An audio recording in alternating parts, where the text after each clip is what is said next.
Pessoal, quem é da comunidade já me conhece aí, mas quem está no YouTube, eu sou o Felipe.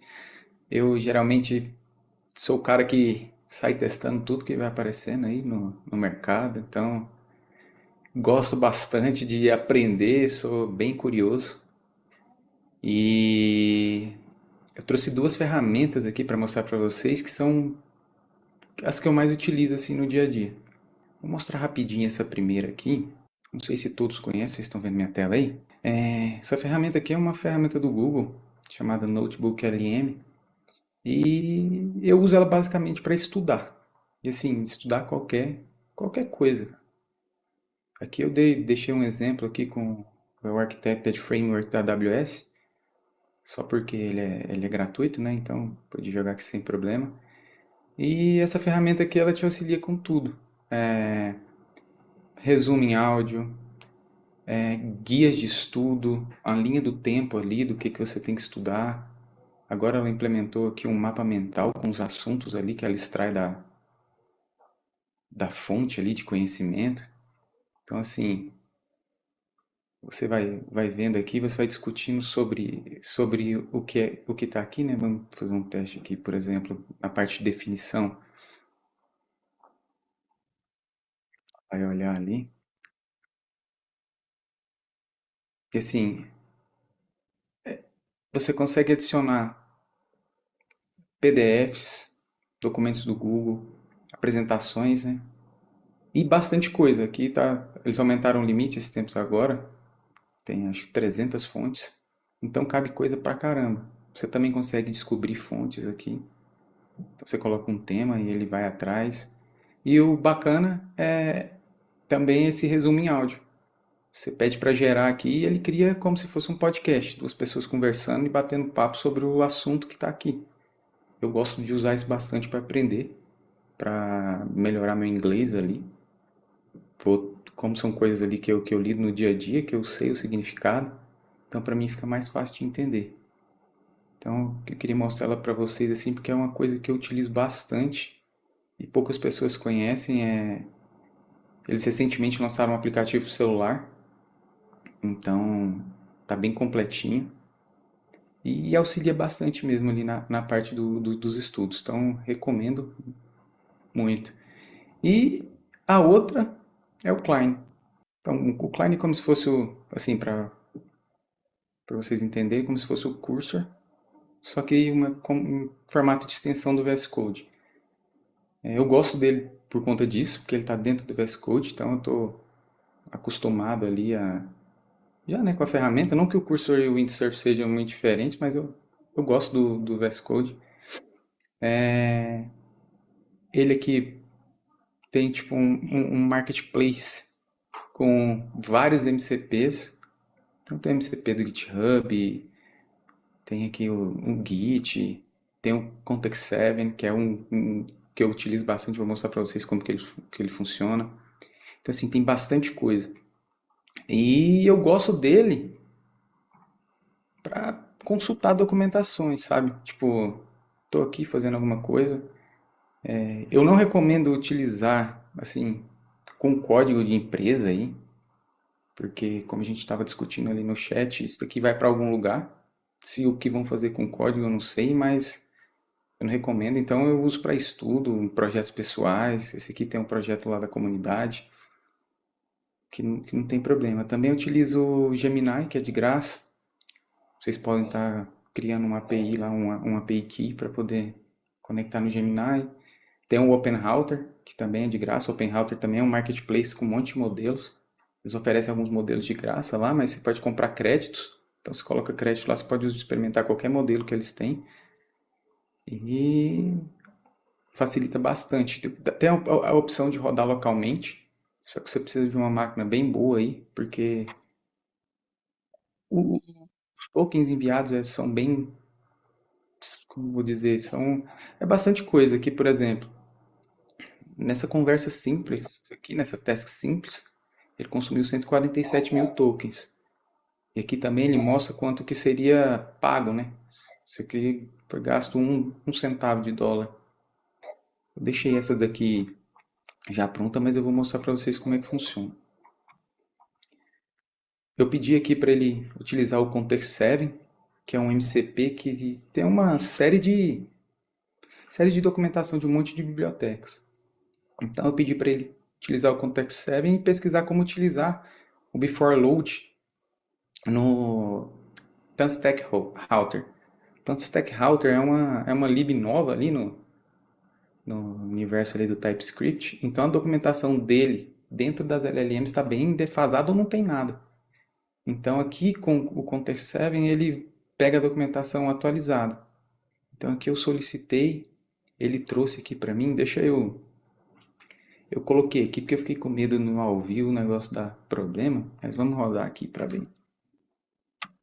Que aí vocês vão ver como que funciona o MCP ali. Tá vendo? Ele fala que eu quero saber como usar e ele mesmo já sabe o que ele vai chamar. O Renato falou ali, ele tem a descrição, né, dessas funções. Deixa eu mostrar para vocês aqui os que eu tenho instalado. Então aqui, ó, tem a descrição das funções, o que que faz. Então a própria LLM ela sabe o contexto daquilo ali e ela sabe qual função chamar. Então, voltando aqui, então ele vai pesquisar lá na biblioteca pela documentação dessa lib aqui. Aí ele está perguntando se ele pode ir lá, eu vou colocar para continuar.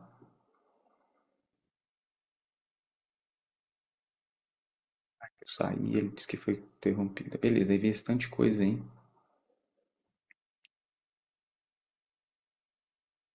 Beleza, aí ele vai falando aqui o que ele está fazendo.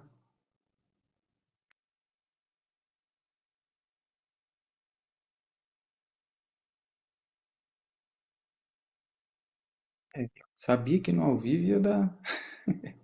Não, foi ela.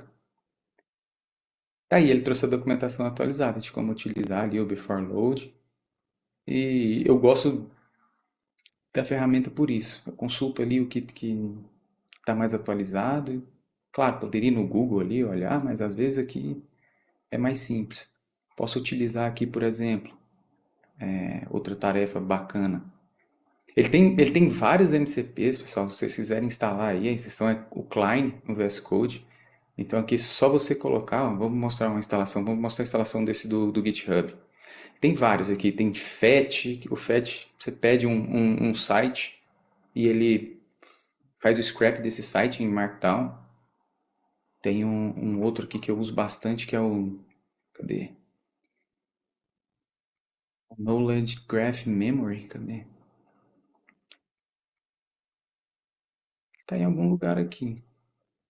Mas ele cria como se fosse uma memória com as preferências suas. Você pede para gravar, ele grava, então você não precisa ficar repetindo toda vez. Ele tem, para quem usa o cursor aí, aquele arquivo com as preferências do cursor também dá para colocar no Klein, para você não ficar explicando todas as vezes.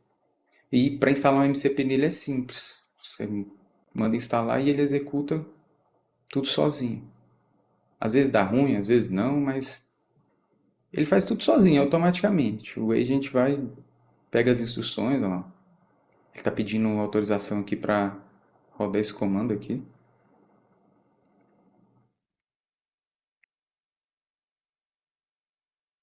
Aí aqui tem um ponto que se vocês forem perceber aí, depois se alguém quiser falar, ele está pedindo para ler o meu arquivo de configuração do client, para poder adicionar o meu MCP. Aqui ó.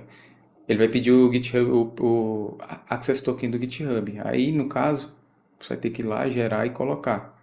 Esse é um dos problemas do MCP, porque, assim, a Rob ia falar aqui depois, né?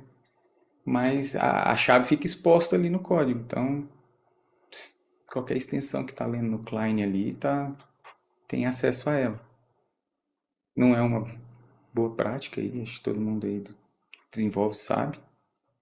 Eu não coloco do GitHub, por isso que eu nem tenho ele instalado.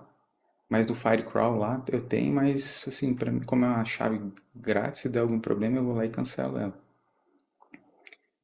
Então, quer que eu faça algum teste aí, Valdemar? Alguma coisa, pessoal? Quer ver algum Não, cara, acho que mais mostrar o comportamento? teu workflow, assim, eu achei bacana, eu queria entender dele, ele consegue fazer alteração nos arquivos também e tal, assim, Sim, ou pode fala mostrar um aí, exemplo disso aí?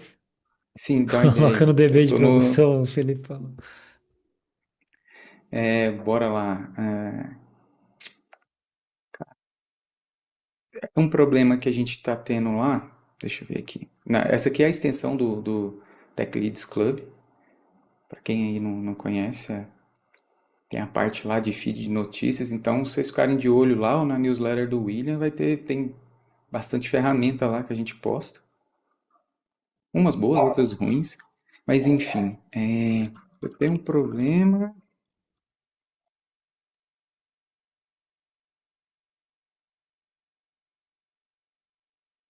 Ela não consegue capturar os dados de certos tipos da web.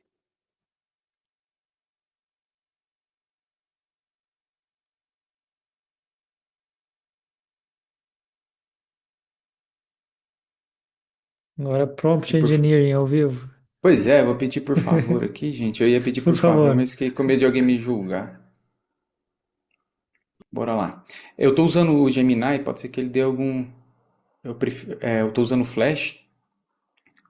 No caso, o Pro é melhor por conta que a janela de contexto dele é maior. Mas vamos ver se ele vai funcionar de boa com o Flash aqui.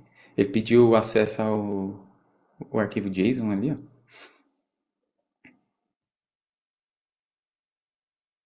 Aí ele tá caçando onde está o.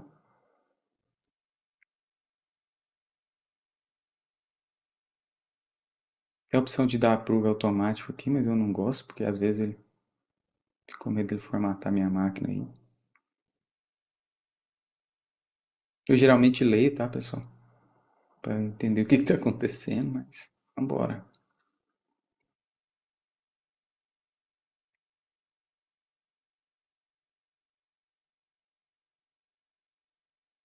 Poderia também ter falado para ele onde é que estava o arquivo, né?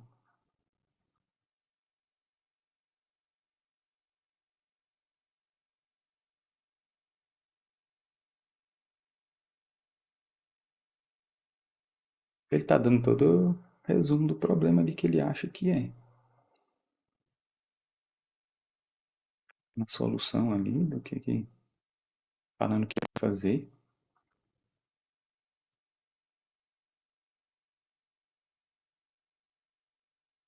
Ficou aqui. Eu posso salvar, né? Posso ver o que ele modificou. Se tem algum problema. Eu volto aqui, ó, no Restore. Ele volta como se fosse um checkpoint. Então eu consigo restaurar a tarefa aqui e os arquivos aqui. Aqui, vamos lá, vamos salvar, né?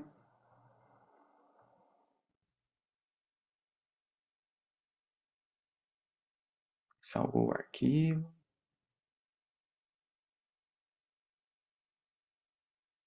E comparado ao Agent Mode lá do Copilot, tu acha ele superior, assim, a experiência dele? Aldemar, eu acho que como o Copilot foi a última ferramenta a integrar ali o Agent Mode, ele é bem fraquinho, sabe? Acho que ele tem bastante espaço para poder evoluir. O Klein, ele é open source. Aí tem uma outra extensão que chama Whole Code. Acho que é Whole Code mesmo. Esse aqui, ó. Ele é praticamente igual. Tá vendo? Agora eu não sei quem é fork de quem. Ou se elas são fork de outra ferramenta. Mas, assim, ela tem todo dia praticamente essa atualização. Então, como é a comunidade que mantém ela, tem uma empresa por trás, né? Mas a comunidade mantém, ela evolui bem mais rápido que no Copilot. O Copilot eu gosto dele bastante ali, a parte do chat, para tirar dúvidas e tal, o autocomplete, que é o que eu uso no dia a dia, na empresa onde eu trabalho. Só utilizo o Copilot, que é a ferramenta homologada lá. Mas os meus estudos aqui, nos projetos pessoais, eu utilizo o Klein com o Gemini ou algum modelo lá que o OpenRouter disponibiliza lá de forma gratuita. Até hoje eu não precisei pagar, não. E que ele está fazendo as modificações, pelo menos não está dando erro, tá tudo. Beleza, ele disse que terminou. Falou o motivo aqui, de não capturar certos tipos de dados. Criou uma nova função. Beleza. Aqui eu vejo o que ele mudou, né? Se eu quiser retornar, é só voltar lá em cima e restaurar os arquivos. Aqui, né, ele tem tipo uma linha do tempo aqui também. Aí aqui ele mostra o que está no cache, mostra os tokens, 411 mil tokens. Mostra quanto que foi gasto nessa tarefa aqui, ó. Gastei 2 centavos de dólar. Então, eu gosto bastante dessa ferramenta aqui, viu, pessoal? Recomendo aí para quem tiver curiosidade de saber como funciona o MCP, dá uma brincada aí. Mas, cara, em termos de comparação, o Gabriel fez uma pergunta ali no chat que eu ia fazer também. É, da semelhança com o Cursor, tu chegou a comparar com o Cursor? Tu falou do autocomplete, pelo menos a minha experiência, queria ver um pouco de ti, a minha experiência do autocomplete do Copilot comparado com o do Cursor é quase incomparável, assim, a experiência, eu acho. Do Copilot, eu pessoalmente às vezes desligo ele, e o do Cursor eu acho bem, bem bom, assim. Mas eu queria ver de ti, assim, o que tu acha dos outros modos também. Ele tem ele tem um autocomplete aqui no Klein, tem um gerador de commit também. Eu acho que, assim, o Copilot é porque como eu utilizo mais ali no dia a dia, ali trabalhando, eu utilizo mais o Copilot, né? Então, eu tô acostumado com o autocomplete dele. Eu utilizo a ferramenta aqui, assim, basicamente para como se fosse realmente ali um Copilot, sabe? Eu tento não ficar apoiado nela e pedir para ela fazer as coisas igual foi feito aqui, ó. Por quê? Porque eu tenho a preocupação eu fico com medo de daqui uns dias eu não conseguir resolver mais nada, entendeu? Então eu tento forçar minha cabeça ali a eu mesmo resolver o problema, ele me ajudar, eu entender se eu pedir alguma coisa que ele para ele fazer, eu entender o que está fazendo.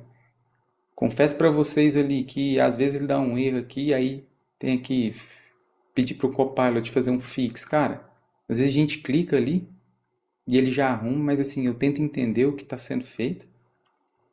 E em comparação com o Cursor, e até mesmo o Windsurf, é igual eu disse, o Copilot parece que ele, por mais que ele tenha sido pioneiro ali, né? Ele é um pouquinho devagar. O Agent Mode dele é, cara, eu tento usar no trabalho e é complicado, sabe? Parece que, tipo, tô usando uma coisa bem ultrapassada. Boa, é. O Gabriel mandou até ali. Só queria fazer uma que tem no YouTube aqui do Osman, que é o seguinte. Boa, galera.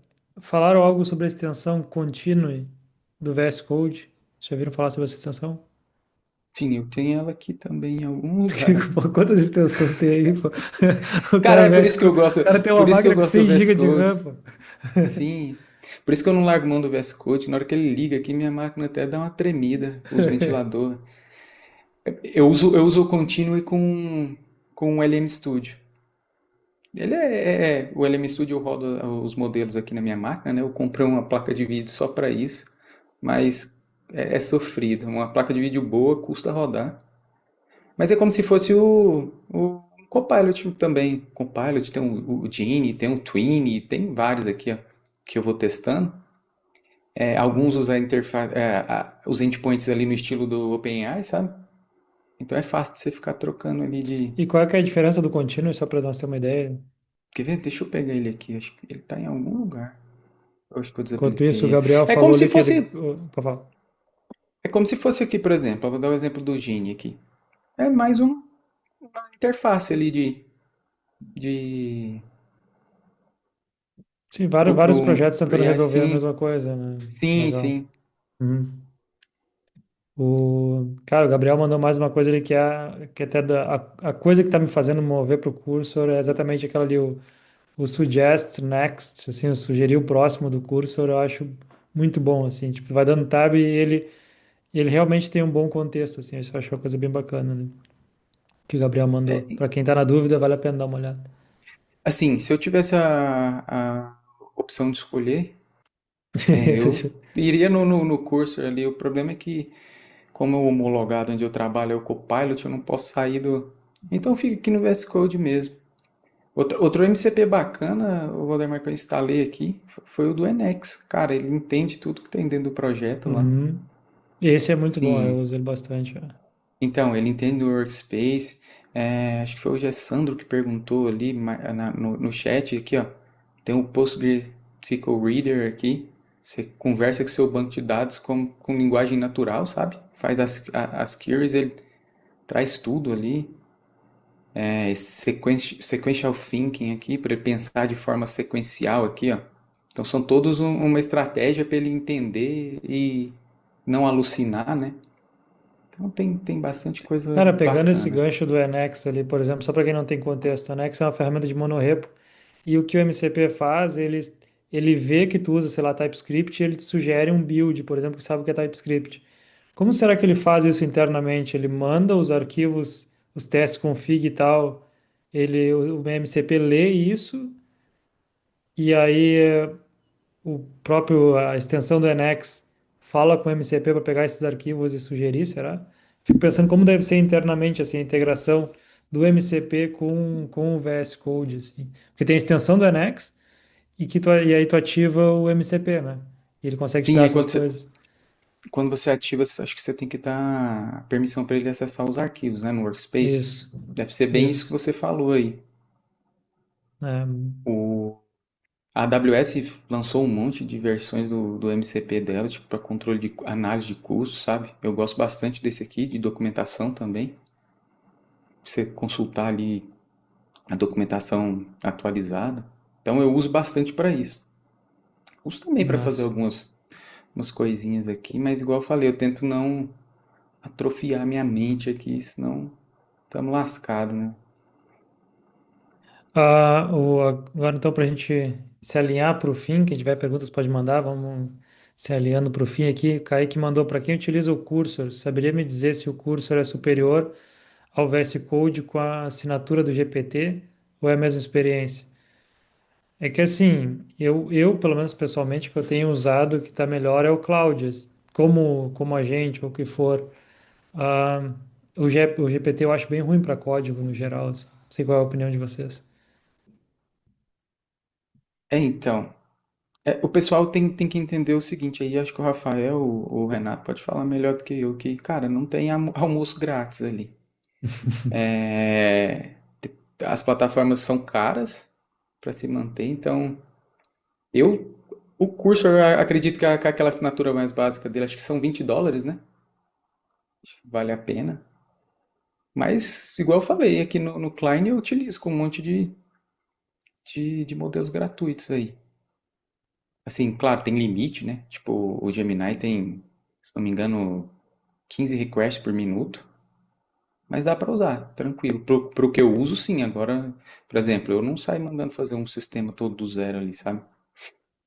Ah, ele quis dizer VS Code mais o Copilot ou o Cursor. É, isso é que a gente estava falando, assim. É, eu, pessoalmente, eu saí mais de um ano atrás, parei de usar Vim para poder usar o VS Code, porque eu vi que a IA estava indo muito rápido e o Vim não estava acompanhando. Comecei no VS Code, aí o Copilot começou a evoluir, eu comecei a analisar.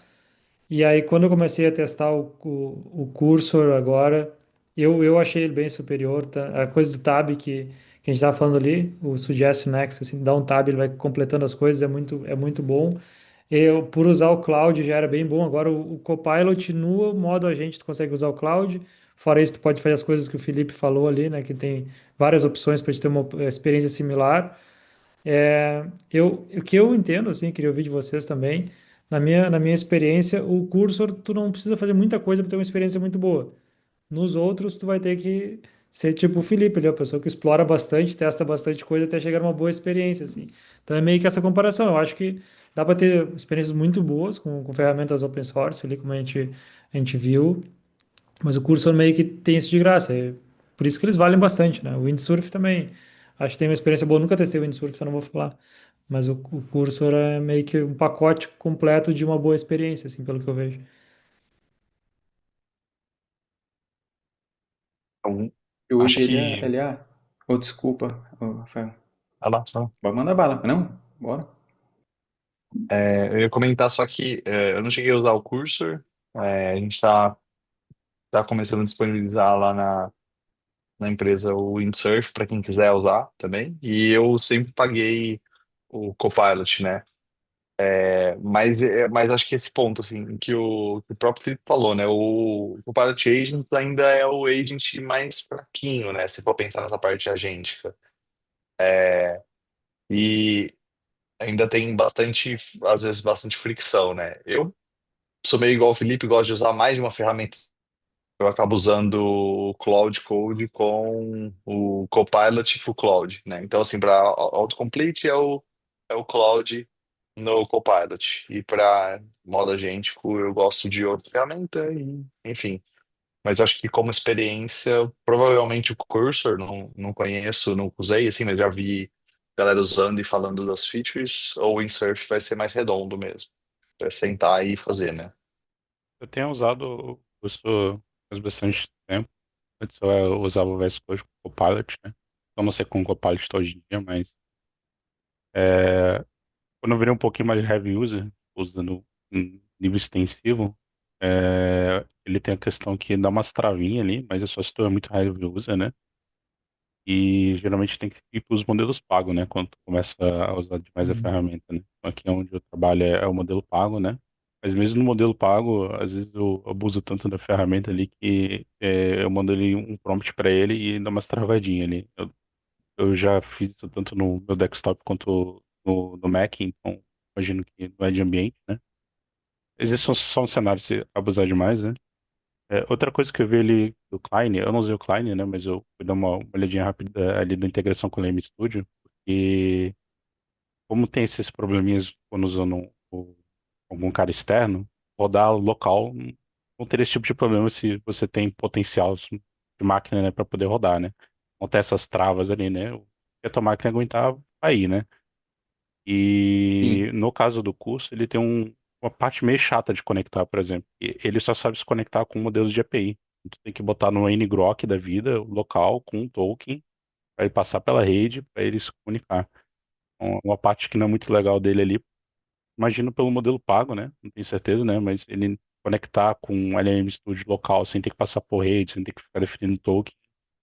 Por exemplo, hoje ele não tem esse suporte. Então, quem tem uma máquina que pode rodar local, aí também tem esse pequeno round trip extra aí, esses empecilhos para conectar local também, né? Isso é só para quem Eu, vai querer algo mais pesado local e não tem nenhuma desse tipo de trava, né? Que é heavy user também, né? eu queria deixar só um ponto aí no local, só rapidinho. Cara, eu acho que no fundo mesmo ali, não compensa. Eu comprei uma 4070 Ti Super com 16 GB de memória e eu tenho que rodar modelos mais simples, né? E que caibam dentro desses 16 GB. E cara, não é a mesma coisa. No Klein, por exemplo, não roda direito. Ele roda para coisas simples, sabe? E coisas simples que às vezes eu tenho de graça. Então, eu vejo lá fora o pessoal rodando local, mas o cara tem duas 4090, três 4090, aí beleza. Você consegue rodar um modelo inteiro ali. E a gente, assim, em casa, no meu caso, como eu rodo só com uma parte ali com, sei lá, com 8 bilhões de parâmetros, que a partir do momento que ele sai, vamos supor, o modelo tem 15 GB, beleza, ele cabe na minha GPU, porque a memória dela, a leitura é muito rápida, né? Mas se eu botar um modelo com 19, ele vai pegar e colocar 16 na GPU e 3 na memória do computador. Aí, cara, vira uma carroça. Fica tipo 5 tokens por segundo, 6, aí não dá, sabe? Então, assim, só se a pessoa realmente gostar mesmo de fuçar e brincar aí. E ter dinheiro, né? Pra ter pelo menos uma ou duas placas dessas mais tops aí. É. Dando também meu insight, Interessante. eu tenho uma RTX 5080, né? E aí eu rodo ele e é o mesmo cenário ali, sobre a questão da VRAM, né? E tem um detalhe muito importante quando a gente fala de GPU, é que mesmo que por isso que eu tivesse 300 de VRAM, isso não significa que eu tenho a mesma quantidade de cores, né? A VRAM é só para tu popular dados, né? A leitura continua a mesma, né? Então, se tu populou 8 gigas de VRAM ou 12 gigas de VRAM, a leitura continua a mesma. Então, popular muito dado significa que a leitura fica mais lenta, né? Aí na prática, para mim, o que ela serve é contextos bem isolados, documentação, escrever teste automatizado com o guia que eu escrevi de como eu escrevo teste automatizado, porque eu tenho um modelo bem formal de como escrever teste automatizado e isso ajuda muito ela. Então, isolar muito contexto ajuda, mas qualquer coisa além disso, de fato, começa a virar um problema. Por exemplo, ela me ajuda muito parte de inglês e português, que, tipo assim, eu escrevo um texto, melhora esse texto, deixa mais formal, segue esse modelo. É só para isso, realmente coisas além, ela, mesmo com uma 5080, que é tipo um tier abaixo da top 1 do mercado, que é 5090, ela ainda não roda tão bem quanto pegar um Cloud AI da vida. Massa, pô, legal compartilhar isso aí. É tipo minerar Bitcoin sem ter Bitcoin. Cara, tem mais umas perguntas que eu achei interessante aqui do chat do YouTube. Teve uma do Matheus ali que é se a gente consegue medir a produtividade que a gente ganha com IA. Então, só para adicionar um pouco nisso, assim, eu queria ouvir de vocês o que vocês acham. Vocês já pensaram na produtividade? Mas eu tenho refletido muito nisso. E eu acho que a produtividade ela é muito de contexto. Às vezes tem coisas que a gente ganha muito produtividade, tem coisas que a gente ganha pouca produtividade. E eu agora, inclusive, peguei um projeto em Java. Sei lá quantos anos que eu não toco em Java, 8 anos.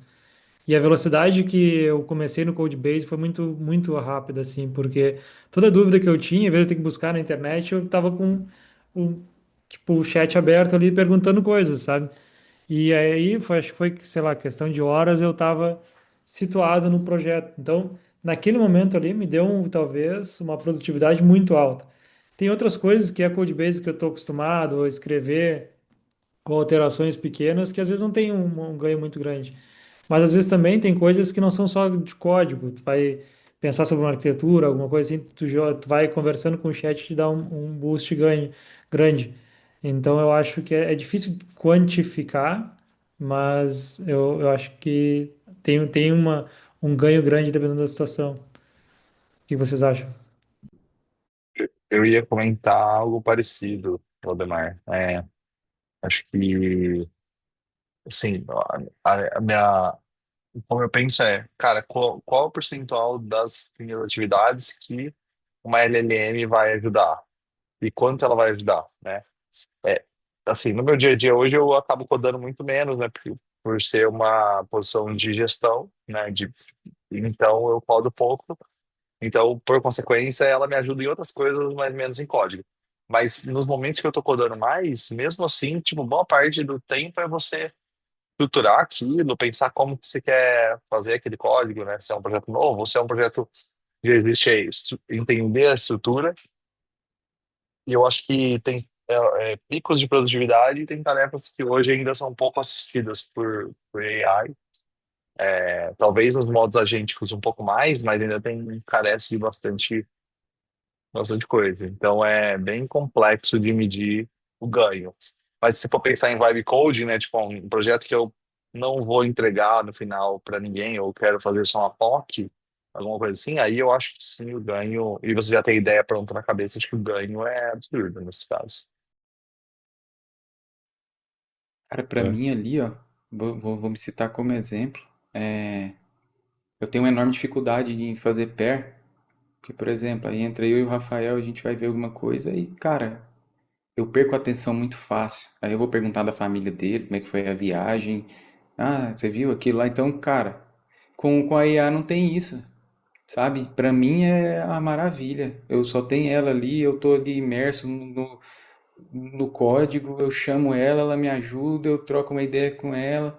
Então, assim, pra mim foi sensacional. Eu posso falar que essa questão de produtividade aí, pra mim, eu não preciso ficar trocando no contexto, sabe? Tipo, abrindo o navegador, aí eu entro no, vamos lá, eu entrava no Stack Overflow, abria mais três abas, para ver o e-mail, para ver as notícias do dia.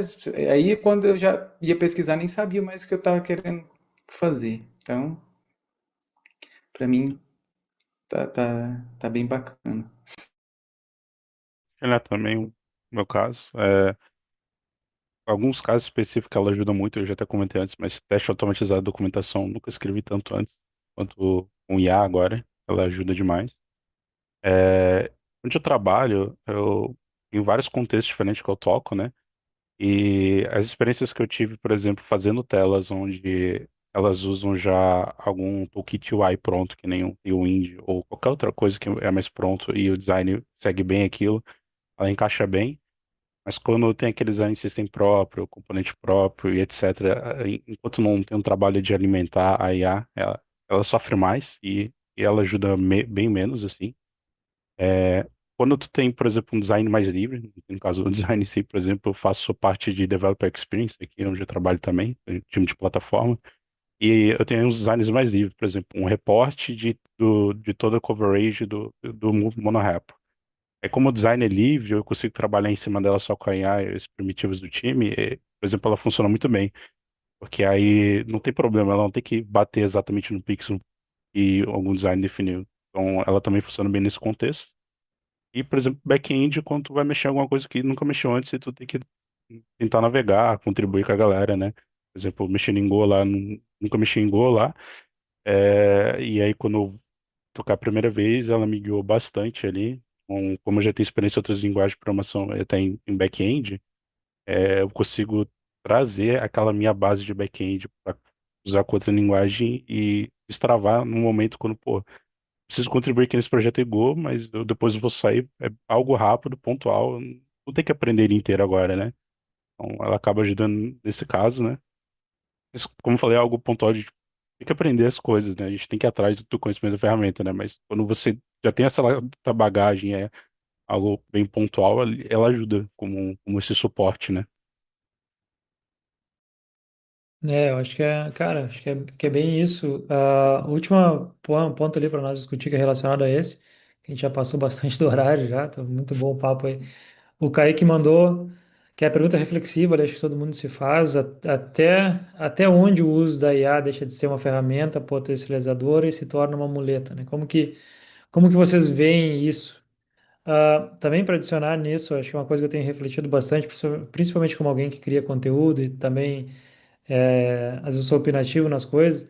Eu vejo muito das pessoas que inclusive eu me espelho, assim, às vezes, pessoas que são referências no mercado, às vezes se posicionar tipo, de uma maneira meio, sei lá, contra a IA ou algo assim. Eu não acho que a gente tem mais como fazer isso. Acho que esse tempo já passou, assim. Acho que a gente tem que se adaptar a uma nova maneira de desenvolver software, que ainda está longe de ser uma coisa simples ou extremamente efetivo, mas ela está acontecendo. Então, pelo menos para mim, eu tento usar bastante ali, a gente falou um monte de ferramentas, tento testar as ferramentas, ver qual é a melhor.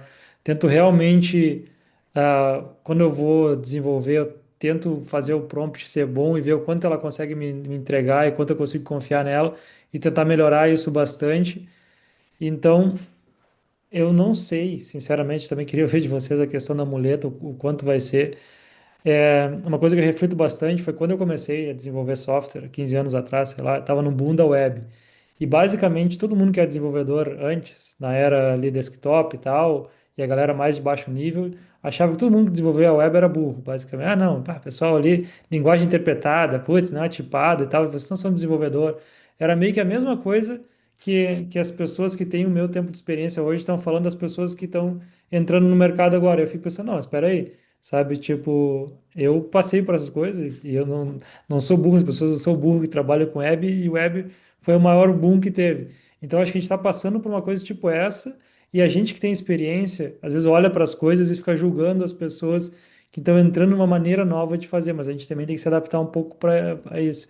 Eu não tenho uma resposta sobre isso, estou só jogando aqui as coisas que eu estou tentando analisar e entender qual é o nível de interação, de integração que a gente tem que ter com esses novos paradigmas e tal, quanto a gente tem que usar, quanto a gente tem que se proteger.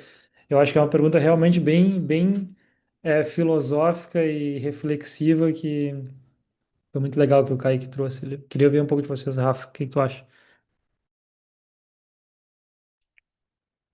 Cara, é, eu ia falar uma coisa, você falou a mesma, só que usando outra referência, né? Eu ia falar assim, cara, quando o pessoal programava em Assembly, alguém inventou sei lá, o compilador para C, ele falou, ó, esse aí não sabe programar. Cara, escreve um código, ele nem escreve a instrução, cara, assim, não precisa mais escrever a instrução, não faz o move lá, o jump, cara. Sempre vai existir espaço para a gente aprender os conceitos e as técnicas que estão rodando por baixo, mas, cara, eu acho que toda abstração é bem-vinda se ela facilita o trabalho, cara. Vai demorar um tempo e vai ter um conjunto até a gente adaptar vai demorar um tempo, né? E vai ter um conjunto de pessoas que não vai se adaptar, que vão ser entrantes e não vão conseguir ter esse novo conteúdo para resolver os problemas maiores, né? Mas tudo bem, o mercado em algum momento ele se adapta, e só vai ter vantagens. Assim como hoje o mercado de web é mega consolidado, a gente entendeu padrões bons de fazer. No começo, talvez, realmente tinha muita coisa esquisita ali, né? Se a gente olhar os códigos daquela época, talvez a gente não tenha tanto orgulho, né? Do que surgiu. Mas acho que vai ser consolidado em algum momento e para bem, assim. Tipo, é um poder novo, né? Assim, que a gente tem. Então, eu sou otimista em relação a isso.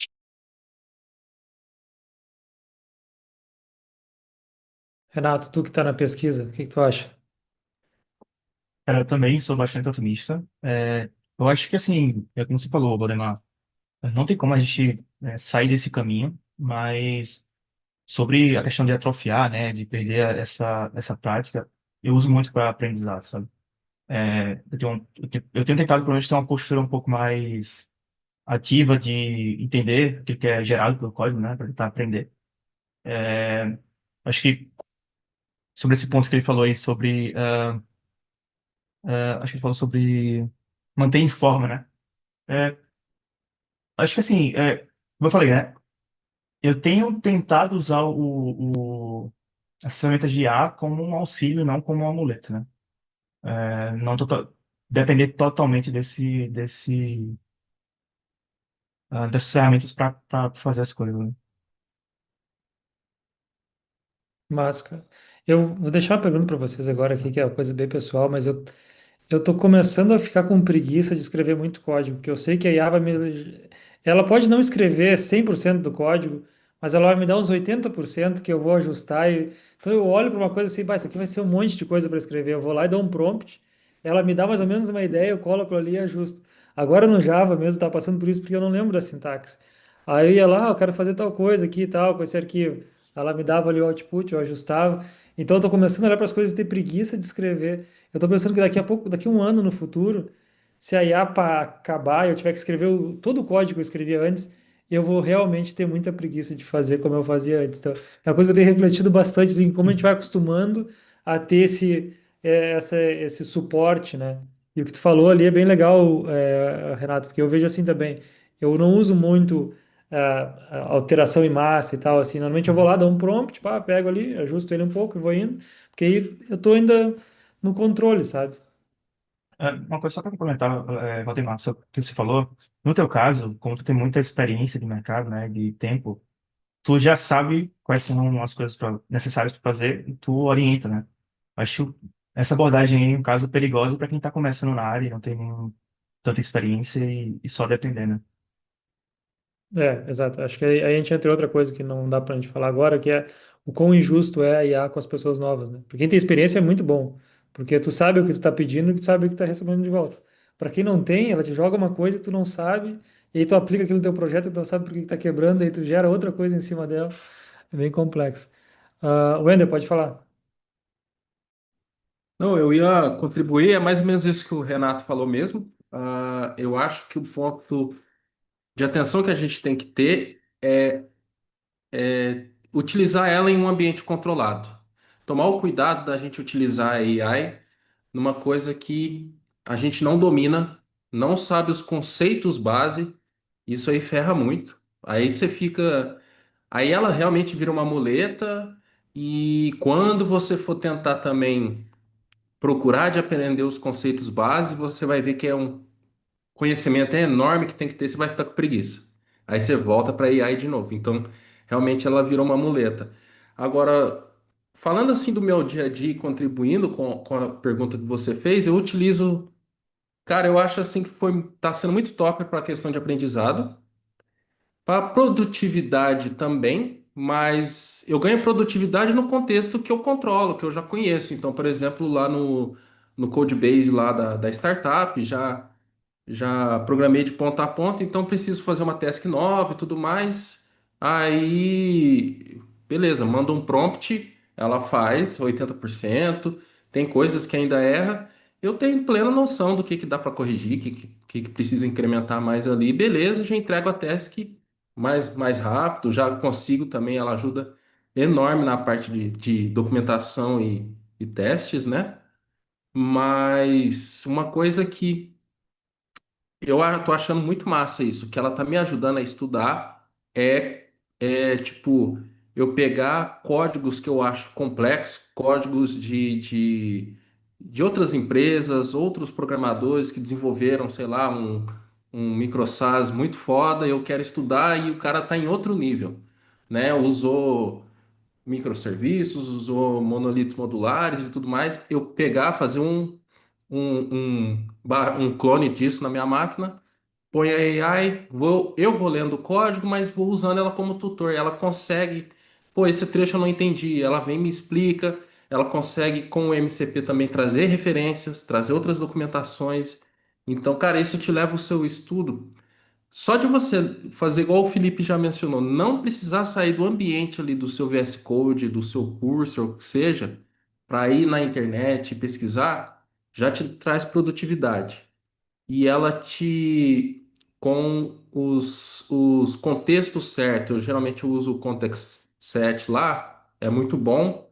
Então ela já consegue tanto na parte de edição de código, sugestão de código e tudo mais, e na parte de explicação, cara, adianta muito, você entende muito bem do que você ficar tentando pegar informações espalhadas na internet. Olha, lê um blog, lê um artigo, lê um vídeo, para daí depois você tentar raciocinar e falar, ah, tá, agora eu entendo o que que aquele codebase faz. Agora, se você está ali no seu contexto do VS Code, tem aquele codebase, está difícil de você entender e você passa um prompt para ela e ela te explica passo a passo, cara, você poupou muito tempo na sua vida, você aprendeu, você consegue depois também, sei lá, cria um arquivo novo, tenta fazer você sem autocomplete, preenche, analisa, depois pede para ela revisar. E aí, o que que você acha? Tô próximo da ideia do que eu estou estudando. Ela também dá sugestões, então, para aprendizado, evolui bastante, sabe? E só complementar o que o Wendel falou, rapidinho. Cara, eu faço muito e recomendo aí para quem quiser experimentar, utilizar o notebook LM como um companion ali para ler livro. Eu faço isso com livros gratuitos, viu, gente? Então, coloco lá e vou lendo, sabe? Tipo, não entendi tal parte do capítulo, pergunto outro ponto de vista. Então, assim, cara, para aprendizado é bem, bem interessante. Gratuitos, né? Gratuitos Sim, pra sim. galera. Ninguém baixa livro da Deep Web para treinar o GPT, né? Ninguém faz isso. Ah, mas, cara, é bem massa ali que também pegando o gancho que o Eda tava falando, tem coisas assim, às vezes as pessoas não falam muito como usam, eu acho que é interessante, inclusive até deixar um convite aqui para vocês, Rafa, Renato, Felipe, para a gente fazer daqui a pouco um workshop, uma coisa na comunidade, de criar um agente, um MCP ali, até talvez uma extensão para o VS Code, assim, pegar um sábado, uma tarde num sábado, e se juntar na comunidade, porque eu acho que seria interessante ver isso funcionando, ver, porque basicamente a gente ia entender como todas essas extensões funcionam, assim, e ver na prática. Então, acho que seria bem legal. Mas ali pro que o Ender falou, cara, tem casos, por exemplo, agora mesmo eu tive um problema, tava fazendo uma coisa com o NX ali, que a gente falou de monorepo, e tive um problema e aí tive que ler código. Quando chega a ler o código da ferramenta, tu pensa, putz, agora eu tô na segunda página do Google, basicamente, quando tu não achou as coisas e agora eu ler código. Cara, eu peguei um monte de código do NX e fui mandando, tipo, pra IA, tá? Essa classe aqui, eu não ia ler toda aquela classe, só que eu preguiça, pensei, tem como eu estender essa classe aqui? Aí, tem sim, tu pode estender e usar dessa maneira aqui pro problema que tu tem. E aí ele foi me dando ideias de como fazer aquilo e me ajudou pelo menos a me encontrar naquela classe, para onde eu começar, porque projeto open source normalmente são umas classes gigantescas, assim. E ele me deu um contexto muito rápido sobre a coisa. Então tem vários usos que a gente pode fazer que são bem contraintuitivos às vezes, que ajuda bastante. Mas galera, é isso. Muito obrigado. Foi um papo longo aí, mas foi bem bacana. Acho que a ideia era realmente a gente bater um papo bem aberto sobre isso, ver as coisas, ver também o que que o pessoal tá buscando ali, o pessoal do grupo. E muito obrigado, Renato, Rafa, Felipe, por vocês trazerem a experiência de vocês. E vamos ver se a gente faz esse workshop, acho que vai ser bem legal, vai ser uma coisa bem bom na massa, a gente se programa ali, se ajuda. Acho que vai ser bem interessante para a gente. E vocês sabem aí, o pessoal está na comunidade também, todos eles podem mandar mensagem para eles se tiver dúvida. E é isso, galera. Valeu a todo mundo, boa noite.